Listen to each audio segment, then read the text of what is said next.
नमस्कार, ये आकाशवाणी पटना है।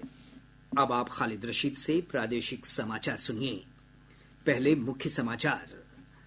प्रधानमंत्री नरेंद्र मोदी ने डिजिटल भुगतान के लिए नकदी रहित और स्पर्श मुक्त व्यवस्था ई-रूपी की शुरुआत की।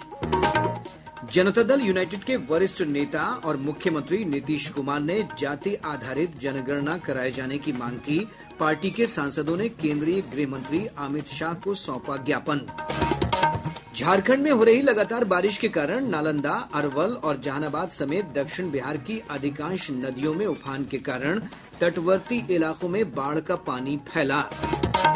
और मौसम विभाग ने सीमांचल और मिथिलांचल के अधिकतर स्थानों पर अगले 24 घंटों के दौरान भारी बारिश की चेतावनी जारी की। देश भर में 18 वर्ष से अधिक आयु वर्ग के लोगों के लिए सरकारी केंद्रों पर निःशुल्क कोविड टीकाकरण अभियान जारी है। युवाओं से आग्रह है कि कोविड से बचाव का टीका अवश्य लगवाएं और अन्य लोगों को भी इसके लिए प्रोत्साहित करें। जब तक आवश्यक न हो घर से बाहर न निकलें और 3 सरल उपायों का पालन करें। मास्क लगाएं, 2 गज की सुरक्षित दूरी बनाए रखें, हाथ और मुंह साफ रखें। साथ ही कोविड से संबंधित जानकारी प्राप्त करने और मार्गदर्शन के लिए आप राष्ट्रीय हेल्पलाइन नंबर 1075 पर संपर्क कर सकते हैं। बिहार सरकार के हेल्पलाइन नंबर 104 पर भी जानकारी प्राप्त की जा सकती है। अब समाचार विस्तार से। प्रधानमंत्री नरेंद्र मोदी ने आज डिजिटल भुगतान के लिए नकदी रहित और स्पर्श मुक्त व्यवस्था ई-रूपी की वीडियो कॉन्फ्रेंसिंग से शुरुआत की। ई-रूपी किसी व्यक्ति के लिए विशिष्ट उद्देश्य से संबंधित डिजिटल भुगतान व्यवस्था है। इस अवसर पर श्री मोदी ने कहा कि देश डिजिटल शासन और ई-रूपी को नया आयाम दे रहा है, जो प्रत्यक्ष लाभ अंतरण को सशक्त बनाने में अहम भूमिका निभाएगा। प्रधानमंत्री ने कहा कि ई-रूपी वाउचर प्रत्येक व्यक्ति को लक्षित, पारदर्शी और समुचित भुगतान करने में सहायक होगा। श्री मोदी ने कहा कि सरकार डिजिटल इंडिया के माध्यम से जन सामान्य की सुविधा बढ़ाने के लिए कृत संकल्प है। साथियों, मिनिमम गवर्नमेंट मैक्सिमम गवर्नेंस के सिद्धांतों पर चलते हुए सरकार और जनता के बीच, सिस्टम और सुविधाओं के बीच, समस्याओं और सर्विस के बीच गैप कम करना, इनके बीच की मुश्किलें खत्म करना और जन सामान्य की सुविधा बढ़ाना इस समय की मांग रहा है। और इसलिए डिजिटल इंडिया सामान्य नागरिक को सुविधा और उनके एम्पावरमेंट का एक बहुत सशक्त माध्यम है।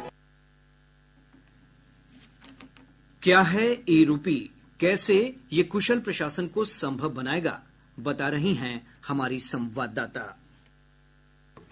भारतीय राष्ट्रीय भुगतान निगम ने वित्तीय सेवा विभाग, स्वास्थ्य और परिवार कल्याण मंत्रालय और राष्ट्रीय स्वास्थ्य प्राधिकरण के सहयोग से यूपीआई प्लेटफॉर्म पर इसे विकसित किया है। यह सुनिश्चित करने के लिए कई कार्यक्रमों की शुरुआत की गई है कि लाभ लक्षित लाभार्थियों तक सुरक्षित ढंग से पहुंचे और आवाजाही की आवश्यकता न्यूनतम रहे। इलेक्ट्रॉनिक वाउचर की व्यवस्था से कुशल प्रशासन को बल मिलेगा। जन कल्याणकारी सेवाएं लाभार्थियों तक सुरक्षित पहुंचाने में भी यह एक क्रांतिकारी पहल साबित होगी। इसका उपयोग मातृ और बाल कल्याण योजना, टीबी उन्मूलन कार्यक्रम, आयुष्मान भारत प्रधानमंत्री जन कल्याण योजना के तहत औषधि और पोषक तत्व उपलब्ध कराने और उर्वरक सब्सिडी के लिए भी हो सकेगा। निजी क्षेत्र भी अपने कर्मचारियों के हित और कॉरपोरेट सामाजिक दायित्व गतिविधियों में इन डिजिटल वाउचर्स का लाभ उठा सकेंगे। रवि कुमार की रिपोर्ट के साथ समाचार कक्ष से विजय लक्ष्मी का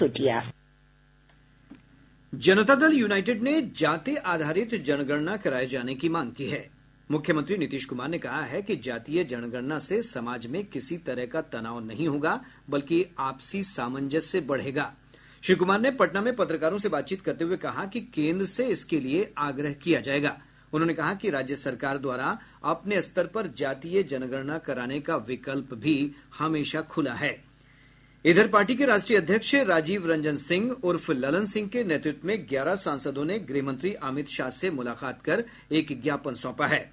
जदयू अध्यक्ष श्री सिंह ने कहा कि उनकी पार्टी शुरू से ही जाति आधारित जनगणना की पक्षधर रही है। श्री सिंह ने कहा कि बिहार विधानसभा ने 2 बार वर्ष 2019 में और 2020 में सर्वसम्मति से प्रस्ताव पास करके केंद्र सरकार को भेजा है। गौरतलब है कि एनडीए की सहयोगी जदयू ने 31 जुलाई को अपनी राष्ट्रीय कार्यकारिणी की बैठक में इस मुद्दे पर प्रस्ताव पारित किया था। झारखंड में लगातार हो रही बारिश के कारण प्रदेश के विभिन्न जिलों नालंदा, जहानाबाद, पटना, सासाराम, कैमूर और गया जिले से गुजरने वाली अधिकांश नदियां उफान पर हैं।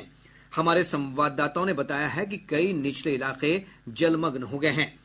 नालंदा जिले से गुजरने वाली लोकाइन नदी पर हिलसा में बना 4 और कराय परसुराय में बना 1 तटबंध टूट गया है। इसके चलते दर्जनों गांव जलमग्न हो गए हैं।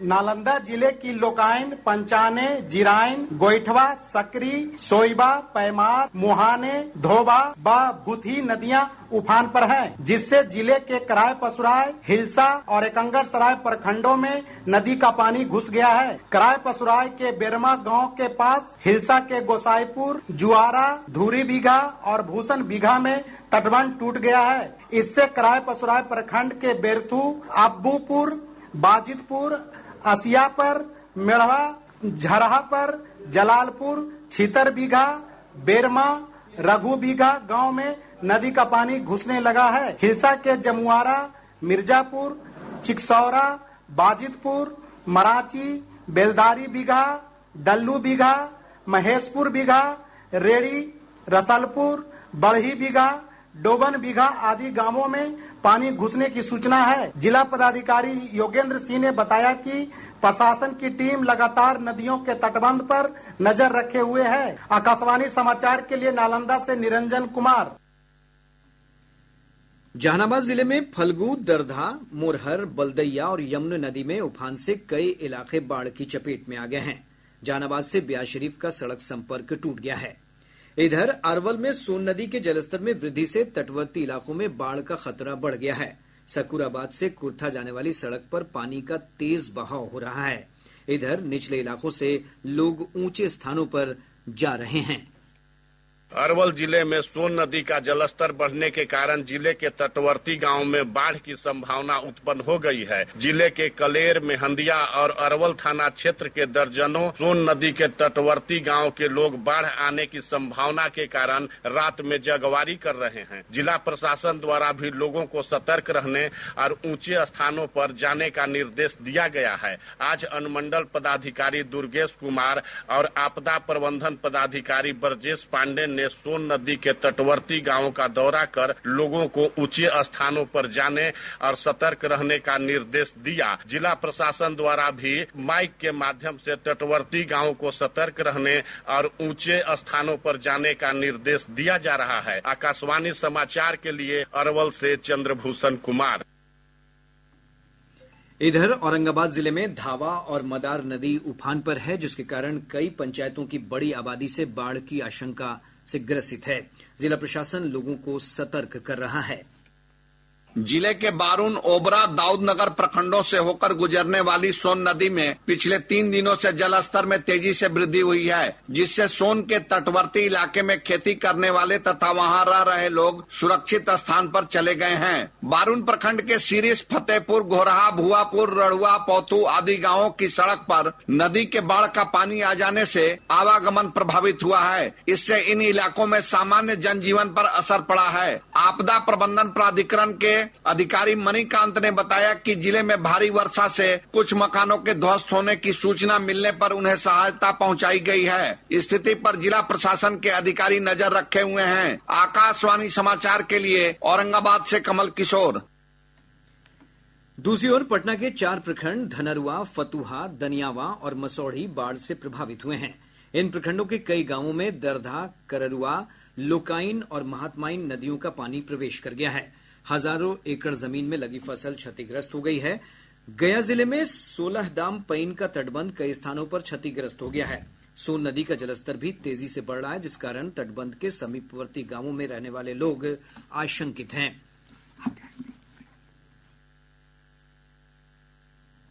प्रादेशिक समाचार आप आकाशवाणी पटना से सुन रहे हैं।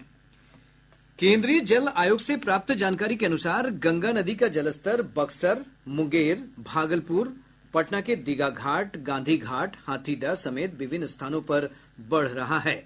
सोन नदी का जलस्तर पटना के श्रीपालपुर में खतरे के निशान से करीब 1.5 सेंटीमीटर ऊपर दर्ज किया गया। घाघरा नदी के जलस्तर में सीवान के गंगपुर सिसवन और सारण के छपरा में बढ़ोतरी दर्ज की गई है। गंडक नदी गोपालगंज के डुमरिया घाट में खतरे के निशान से करीब आधा सेंटीमीटर ऊपर बह रही है। बागमती नदी के जलस्तर में मुजफ्फरपुर के बेनीबाद में बढ़ोतरी दर्ज की गई है। वहीं अधवारा समूह की नदियों का जलस्तर दरभंगा के कमतौल तथा एकमी घाट पर स्थिर बना हुआ है। राज्य में दक्षिण पश्चिम मानसून सक्रिय होने के कारण प्रदेश के कई इलाकों में बारिश हो रही है। मौसम विभाग के अनुसार राज्य के उत्तर पूर्वी क्षेत्रों में कई स्थानों पर हल्की से मध्यम वर्षा दर्ज की गई है। मौसम विज्ञान केंद्र पटना के वैज्ञानिक सीके सिंह ने बताया कि मानसून की ट्रफ लाइन गुजरने के कारण अगले 24 घंटों के दौरान सीमांचल और मिथिलांचल के अधिकतर स्थानों पर भारी बारिश की संभावना है। इस दौरान मेघ गर्जन के साथ वज्रपात की भी आशंका है। आज के सांख्यिकी मॉडल, उपग्रहीय तस्वीर एवं अन्य मौसमी आंकड़ों के विश्लेषण के अनुसार मानसून की ट्रफ रेखा फिरोजपुर, संगरूर, दिल्ली, सिद्धि, गया, मालदा, त्रिपुरा होते हुए बांग्लादेश तक गुजर रही है। इन सब के प्रभाव से अगले 24 घंटों में राज्य के कुछ स्थानों पर जैसे किशनगंज, अररिया, मधुबनी, कटिहार, पूर्णिया, सुपौल जिलों में भारी वर्षा, मेघ गर्जन तथा वज्रपात की संभावना है। बिहार के शेष भागों में हल्की से मध्यम वर्षा की संभावना है। राज्य के मुख्य सचिव त्रिपुरारी शरण ने आज नालंदा जिले के राजगीर में विकास योजनाओं की समीक्षा की। श्री शरण ने नालंदा विश्वविद्यालय, पुलिस अकादमी, अंतर्राष्ट्रीय स्टेडियम, फिल्म सिटी समेत विभिन्न निर्माण कार्यों का स्थल निरीक्षण किया।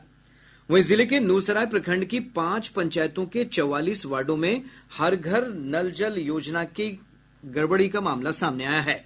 जिला पंचायती राज पदाधिकारी नवीन कुमार पांडे ने वार्डों के क्रियान्वयन समिति के अध्यक्ष और सचिवों के खिलाफ एफआईआर दर्ज कराने का आदेश दिया है। राज्य के विभिन्न भागों में डेंगू के फैलाव पर नियंत्रण के लिए स्वास्थ्य विभाग ने 9 मेडिकल कॉलेज अस्पतालों को नोडल केंद्र बनाया है। स्वास्थ्य मंत्री मंगल पांडे ने कहा कि डेंगू प्रबंधन को लेकर सरकार अलर्ट है और जिला तथा प्रखंड स्तर पर इसकी रोकथाम के लिए विशेष तैयारी की जा रही है। श्री पांडे ने कहा कि सभी 9 चिन्हित नोडल अस्पतालों में डेंगू के मरीजों के लिए एक विशेष वार्ड बनाए गए हैं, जिसे आवश्यकता अनुसार बढ़ाया जा सकता है। प्रदेश में अब तक 2,48,29,552 लोगों को कोविड से बचाव के टीके दिए जा चुके हैं। पिछले 24 घंटों के दौरान 97,000 से अधिक लोगों को कोरोना की खुराक दी गई। कोविड टीकाकरण के मामले में बिहार 8वें स्थान पर है। इधर देश भर में अब तक 47 करोड़ से अधिक लोगों का टीकाकरण किया जा चुका है। देश में संक्रमण से ठीक होने की दर 97.35% है। राज्य के माध्यमिक और उच्च माध्यमिक स्कूलों में शिक्षकों की भर्ती के लिए काउंसिलिंग का नया कार्यक्रम जारी किया गया है। शिक्षा विभाग द्वारा जारी अधिसूचना के अनुसार 30,020 पदों पर होने वाली नियुक्ति के लिए अब 18 अगस्त से 17 सितंबर तक आवेदन लिए जाएंगे। विभाग ने कहा है कि जो अभ्यर्थी पहले आवेदन कर चुके हैं उन्हें दोबारा आवेदन करने की जरूरत नहीं है। इधर छठे चरण के प्राथमिक शिक्षक नियोजन के लिए काउंसिलिंग की प्रक्रिया आज से शुरू हो गई। लगभग 65,000 पदों के लिए काउंसिलिंग की प्रक्रिया 13 अगस्त तक चलेगी।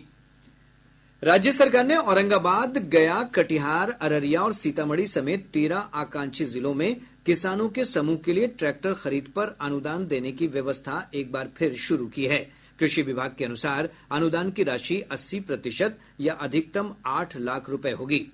कृषि यंत्र बैंक भी इस सुविधा का लाभ ले सकते हैं। श्रम संसाधन मंत्री जीवेश कुमार ने कहा है कि प्रदेश के सभी निबंधित श्रमिकों को आयुष्मान भारत योजना से जोड़ दिया गया है। श्री कुमार ने बताया कि योजना के माध्यम से श्रम विभाग प्रतिवर्ष निबंधित श्रमिकों के इलाज पर 110 करोड़ रुपए खर्च करेगा।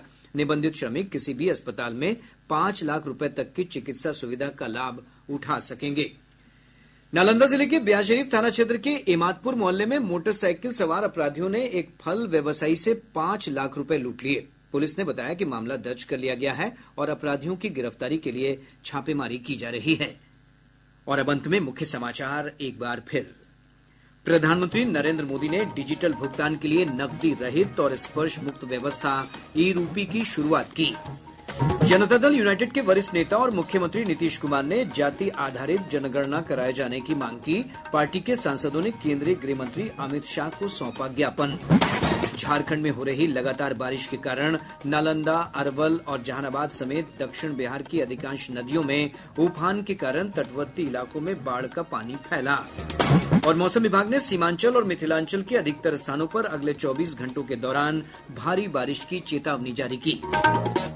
इसके साथ ही आकाशवाणी पटना से प्रसारित प्रादेशिक समाचार का ये अंक समाप्त हुआ।